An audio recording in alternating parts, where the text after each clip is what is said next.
ఒకప్పుడు ఈ మామండూరు అటవీ ప్రాంతంలో బాగా వయసులో ఉన్న ఒక ఆడపులి సంచరిస్తూ ఉండేది.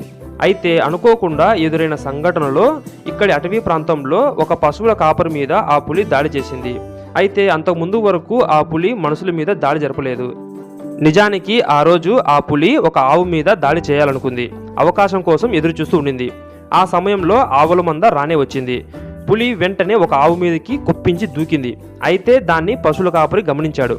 కర్రతో పులిని అదిలించే ప్రయత్నం చేశాడు. సాధారణంగా ఇలా అల్లరి చేస్తే పులి బెదిరిపోయి పారిపోతుంది. కానీ ఆ పులి దానికి బెదిరిపోలేదు. దీనికి తోడు తన నోటికాడ కూడు తీసేయాలనుకుంటున్నాడని పశువుల కాపరి మీద పగబట్టింది. పులి తన మీద కోపంగా ఉందని గ్రహించిన పశువుల కాపరి పరిగెత్తేందుకు ప్రయత్నించాడు. సరిగ్గా అప్పుడే పులి అతని వీపు మీద పంజాతో దాడి చేసింది. అంతే, పశువుల కాపరి భుజాల దగ్గర నుంచి కింది భాగం వరకు కండ ఊడొచ్చింది.